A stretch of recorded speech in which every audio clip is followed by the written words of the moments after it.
విద్యుత్ ఘాతుకానికి గురై చావు బతుకుల మధ్య ఉన్న ఓ యువకుడిని హైదరాబాద్లోని ఆద్య హాస్పిటల్లో వైద్యులు అరుదైన చికిత్సతో ప్రాణాపాయం నుంచి తప్పించారు. తాండూరుకు చెందిన యువకుడు పశువులను మేపుతున్న సమయంలో కరెంటు షాక్ గురై 70% కారణ గాయాలతో ఆసుపత్రిలో చేరాడు. ఇక ప్రభుత్వ ఆసుపత్రిలో చికిత్స కష్టమని చెప్పడంతో ఎన్టీఆర్ నగర్లోని ఆద్య హాస్పిటల్ వైద్యులు అతనికి అత్యుత్తమ వైద్యం అందించి పునర్జన్మను ప్రసాదించారు. అటు వైద్యం ఇటు ఆర్థికంగా అండగా నిలిచిన ఆసుపత్రి డైరెక్టర్ దేశిడి రాజుగౌడ్కి బాధితుని కుటుంబం ప్రశంసలు కురిపించింది. ఈ సిచ్యువేషన్ జరగగానే ఫస్ట్ రాజానికి ఒక కాల్ చేశాను. తాండూరులో అసలు కాదని చెప్పారు, హైదరాబాద్కి రాసామని చెప్పారు అన్న వాళ్ళు కాల్ చేసి.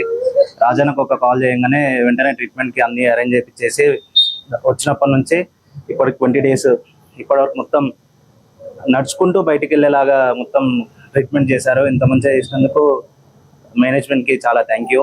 ఎప్పటికీ గ్రాటిట్యూడ్తో ఉంటామని చెప్పి పరిస్థితులలో ఉన్నాం. మా మామయ్యలు మా నరేష్ ఇక్కడనే ఉంటారు కాబట్టి ఫోన్ చేసినాం, అయ్యా ఇట్లా అయింది, మాకైతే హైదరాబాద్ తీసుకోమంటారు, నిమ్స్కోమంటున్నారు. నిమ్స్కోతే అయితే ఈయన బతకడు, అంత పరిస్థితి ఉన్నది, ఇట్లా తొందరగా పట్టించుకోరు కదా, అయినా చనిపోతాను నా కొడుకు అని నేను ఏడ్చుకుంటే ఫోన్ చేసిన. మా నరేష్ ఫోన్ చేసినప్పుడు ఏమన్నా అంటే, అక్క ఇక్కడ మాకు తెలిసిన హాస్పిటల్ ఉంది, ఇక్కడ తీసుకురా, ఇక్కడ తీసుకొస్తే ఖచ్చితంగా మంచిగా అవుతాడు అని చెప్పారు. చెప్పంగానే నేను అదే సరే అని చెప్పేసి అదే విధంగా ఇక్కడ తీసుకురావడం జరిగింది. ఇక్కడ తీసుకొచ్చినాక నా కొడుకును వీళ్ళు చాలా మంచిగా చూసుకున్నారు. ఇక్కడ డాక్టర్లు మొత్తం హాస్పిటల్ బృందం అంతా కలిసి నేను కన్నప్పుడు ఒక కొడుకును తల్లి ఎట్లా చూస్తుందో ఆ విధానంగా వీళ్ళు చూసారు.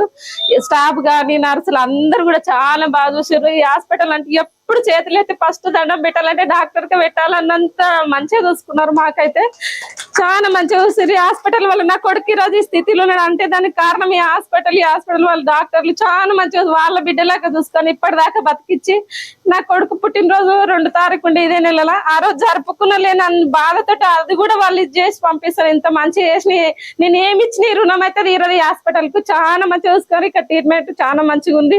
అందరు స్టాఫ్ కూడా చాలా బాగా చూసుకున్నారు. అసలు ఒక చెప్పనికి అసలు ఒక్కరైనా కొంచెం కష్టం అనే మాట కూడా లేదు. ఇక్కడ చాలా ప్రేమతో చూసుకున్నారు. డబ్బులు 20 రోజులు ఉన్నాం. డబ్బుల విషయంలో కూడా మాకు మళ్ళీ హెల్ప్ చేశారు. సార్ మా దగ్గర లేదంటే వాళ్ళు చాలా సాయం చేశారు. అసలు మేము అనుకున్నంత విధానంగా సాయం చేశారు. చాలా తక్కువ చేశారు. ఆద్య హాస్పిటల్